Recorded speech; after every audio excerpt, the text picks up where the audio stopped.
The Alhambra by W. Somerset Maugham. From the church of St. Nicholas, on the other side of the valley, the Alhambra, like all Moorish buildings externally very plain, with its red walls and low tiled roofs, looks like some old charter house.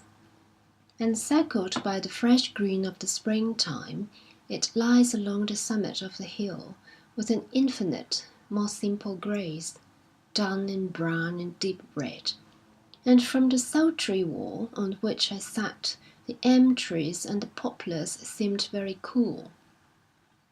Thirstily, after the long drought, the Darro, the Arab stream which ran scarlet with the blood of Moorish strife, wound its way over its stony bed among the hills, and beyond, in strange contrast with all the fertility, was the grey and silent grandeur of the Sierra Nevada.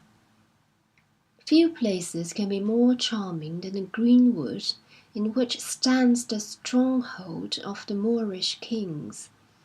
The wind sighs among the topmost branches, and all about is the sweet sound of running water.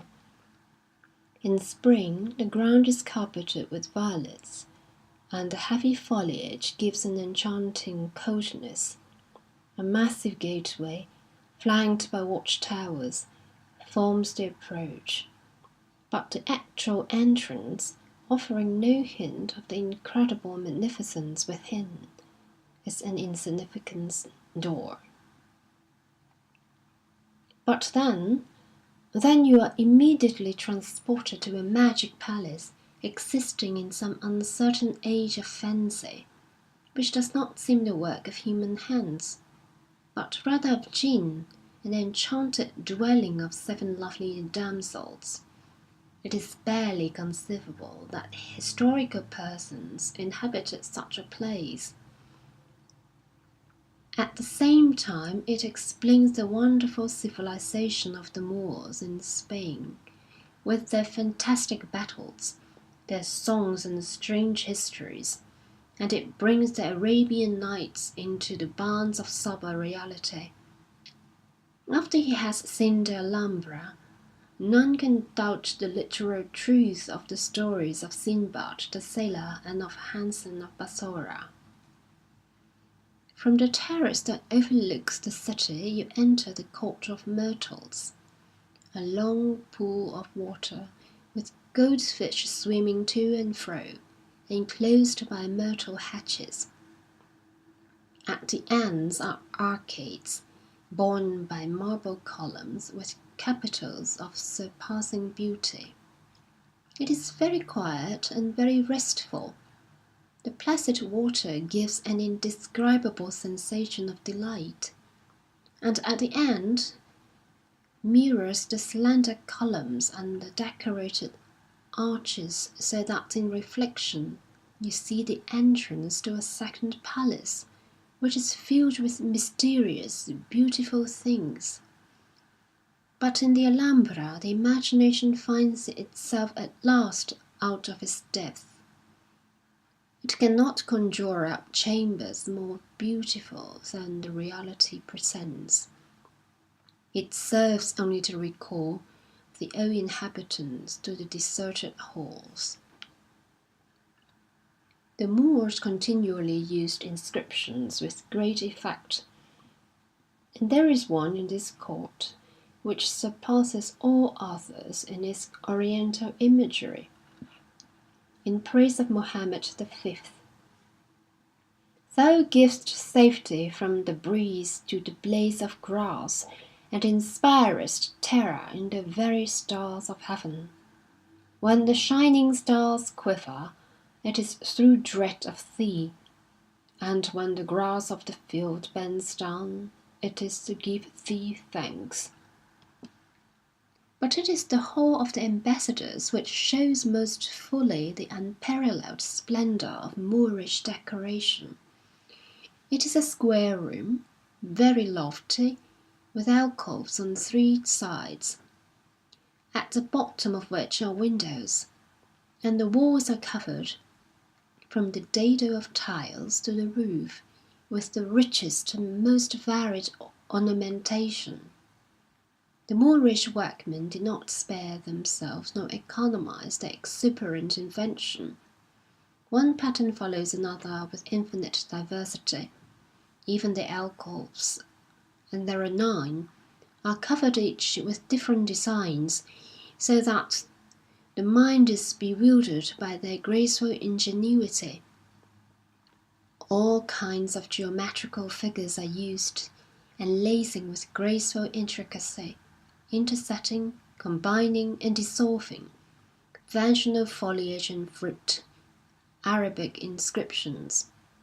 An industrious person has counted more than 150 patterns in the hall of the ambassadors, impressed with iron moulds on the moist plaster of the walls.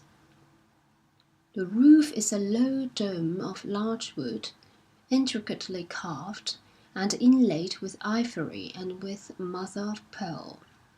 It has been likened to the faceted surface of an elaborately cut gem. The effect is so gorgeous that you are oppressed. You long for some perfectly plain space whereon to rest the eye, but every inch is covered.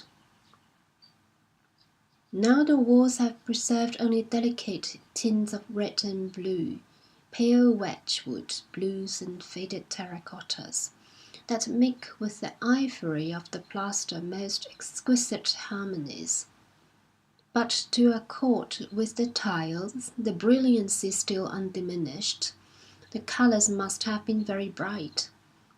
The complicated patterns and gay hues reproduce the oriental carpets of the nomad's tent, for from the tent, it is said, I know not with what justification, all oriental architecture is derived. The fragile columns upon which rest masses of masonry are, therefore, direct imitation of tent poles, and the stalactite borders of the arches represent the fringe of the woven hangings. The Moorish architect paid no attention to the rules of architecture, and it has been well said that if they existed for him at all, it was only that he might elaborately disregard them. His columns generally support nothing. His arcades, so delicately worked that they seem like carved ivory, are of the lightest wood and plaster. And it is curious that there should be such durability in those dainty materials. They express well the fatalism of the luxurious Moor, to whom the past and future were as nothing, and the transient hour all in all, yet they have outlasted him and his conqueror, the Spaniard. Inglorious and decayed, is now but the showman to this magnificence. Time has seen his greatness come and go, as came and went the greatness of the Moor. But still, for all its fragility, the Alhambra stands hardly less beautiful.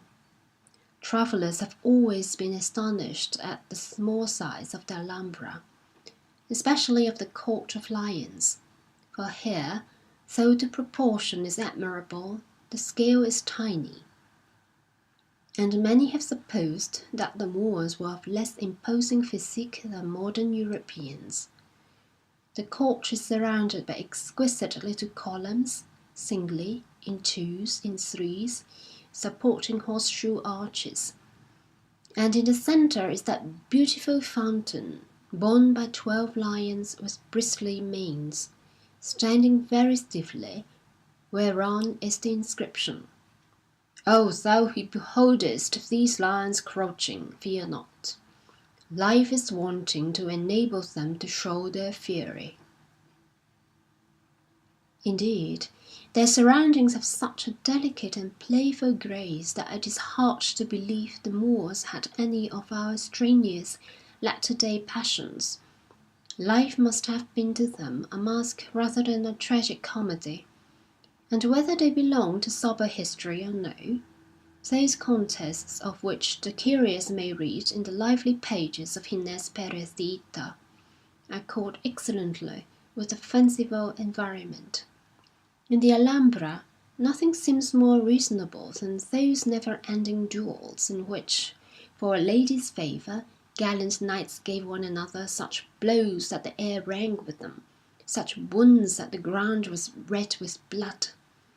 But at sunset they separated and bound up their wounds and returned to the palace. And the king, at the relation of the adventure, was filled with amazement and with great content. Yet, notwithstanding, I find in the Alhambra something unsatisfying. For many an inferior piece of architecture has set my mind a-working, so that I have dreamed charming dreams, or seen vividly the life of other times.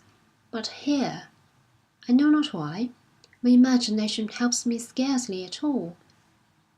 The existence that within these gorgeous walls is too remote. There is but little to indicate the thoughts, the feelings of these people, and one can take the Alhambra only as a thing of beauty and despair to understand. I know that it is useless to attempt with words to give an idea of these numerous chambers and courts. A string of superlatives can do no more than tire the reader. An exact description can only confuse, nor is the painter able to give more than a suggestion of the bewildering charm. The effect is too emotional to be conveyed from man to man, and each must feel it for himself. Charles V called him unhappy who had lost such a treasure, desgraciado el que tal perdió, and showed his own appreciation by demolishing a part to build a Renaissance palace for himself. It appears that kings have not received from heaven, with their right divine, to govern wrong the inestimable gift of good taste. And for them possibly it is fortunate, since when, perchance, a sovereign has the artistic temperament, a discerning people cuts off his head. End of The Alhambra by W. Somerset Maugham.